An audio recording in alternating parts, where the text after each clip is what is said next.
Jacques, bonjour. Bonjour Christophe. Donc Jacques Tardif, tu travailles à quelle université, Jacques? Je travaille à l'université de Sherbrooke, pas très loin d'ici. Ici, nous sommes à Trois-Rivières maintenant.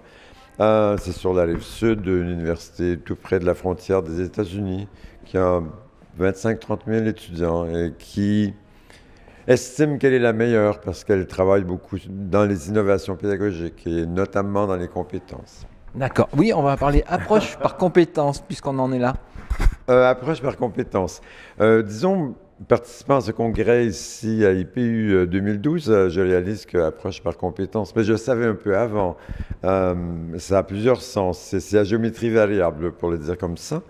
Mais si on voulait simplifier un peu, on pourrait dire approche par compétences. C'est mis en place pour que ce que l'étudiant apprend, ça fasse sens et qu'il puisse avoir une idée ou des idées, des usages, des apprentissages qu'il réalise, des connaissances qu'il développe, et de sorte que ce ne soit pas quelque chose de théorique dans sa tête ou abstrait et pour lequel il se demande, mais qu'est-ce qu'on fait avec ça dans la vie, à quoi ça sert exactement?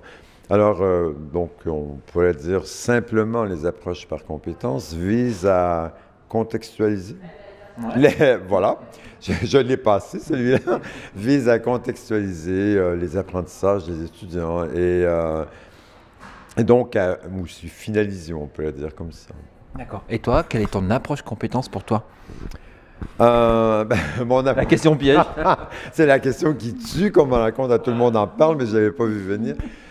Pour moi, d'aussi loin que je me souvienne, oui, je me rappelle, comme étudiant, je me posais toujours la question, mais qu'est-ce que je vais faire avec ça? Ou je pense que quelqu'un m'avait rendu préoccupé par le transfert des apprentissages. Donc, si j'apprends quelque chose dans le domaine mathématique, est-ce que je vais pouvoir comprendre quelque chose dans la vie avec ça? Ou est-ce que, par exemple, en lisant l'histoire ou en apprenant l'histoire ou un autre domaine disciplinaire, est-ce que je pourrais recourir à ces apprentissages-là? Donc, je pense que j'ai parcouru l'école un peu comme ça et j'ai eu une chance inouïe quand j'ai fait le doctorat.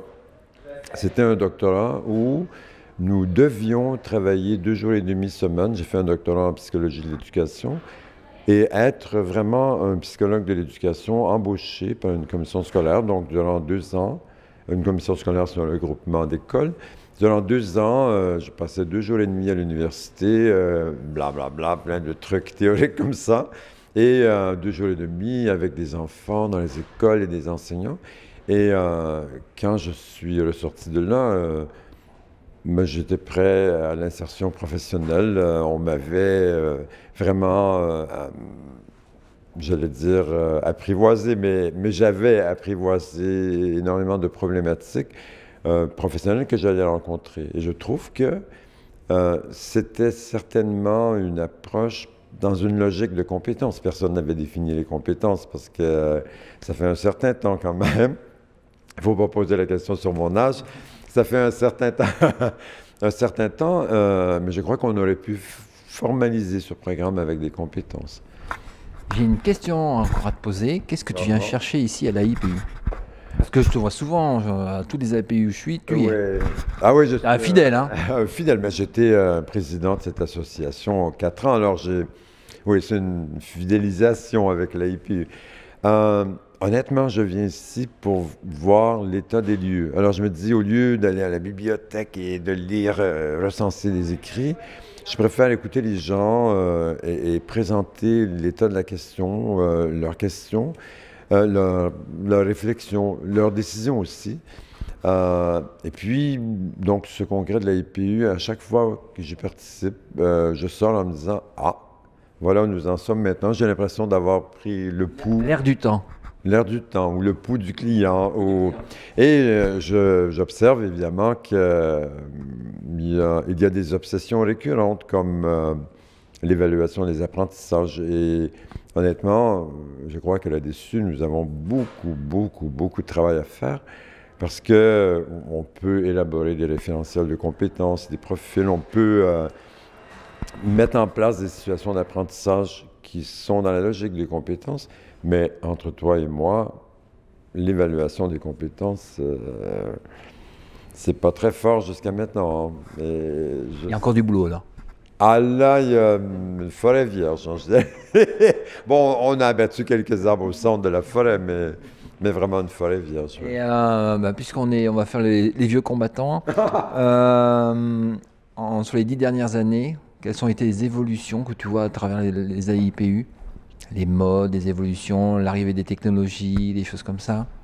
Ah, ben je dirais que si on remontait à 10 ans avant, je ne crois pas qu'il y avait beaucoup de présentations sur les technologies, effectivement, ou l'influence des technologies. Et que ça, si quelqu'un faisait une analyse statistique, on pourrait voir qu'il y a une progression.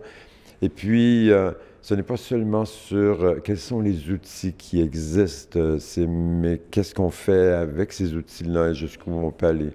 Disons, entre parenthèses, j'avais déjà dit à l'AIPU dans une conférence d'ouverture, je ne comprends pas que nous passions notre temps à faire des analyses d'enquête pour dire combien de personnes font le web X ou le web Y et combien de personnes font des PowerPoint dans l'enseignement. Parce que pour moi, ça, c'est un peu comme le médecin qui se dirait combien de pourcentage de la population a la grippe cette année, mais après, on ne sait pas quoi faire.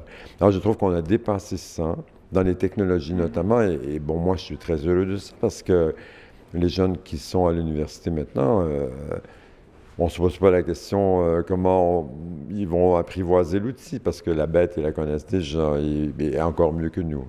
Alors ça, et je vois aussi beaucoup de préoccupations, beaucoup plus fortes encore, sur ce que les gens appellent l'approche programme ou des équipes programmes, et comment faire en sorte que dans la formation, les profs ou les formateurs soient interdépendants l'un de l'autre, mais au service de l'étudiant. Bon, moi, je suis nord-américain, alors je dis au service du client, mais je sais que ça doit rester sur certains côtés de l'Atlantique, tu vois. Voilà, on ne diffusera pas en Europe. Ben voilà, et ça, on va cacher ça.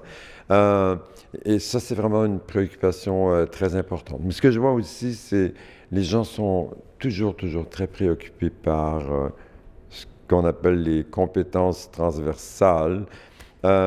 Ces trucs que moi, ça me fait penser un peu à la vertu, tu vois, il faut coopérer, il faut communiquer adéquatement, il faut interagir avec empathie, il faut avoir une pensée critique, mais ce que j'observe de ça, je dirais, à IPU 2012 aussi, là-dessus, on cause énormément, on les nomme, mais je ne vois pas vraiment qu'est-ce que nous faisons avec ces compétences.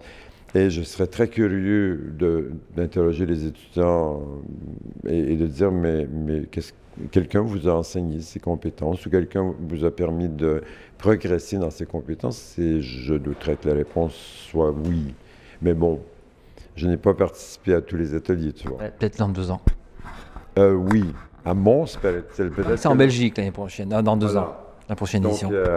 Il faudrait peut-être que je présente quelque chose là-dessus, tiens. Ben voilà, je t'ai trouvé. Voilà, donc, appel à candidature, c'est-à-dire on a un candidat. Je ne pourrais plus être un évaluateur des propositions comme je l'ai été cette année.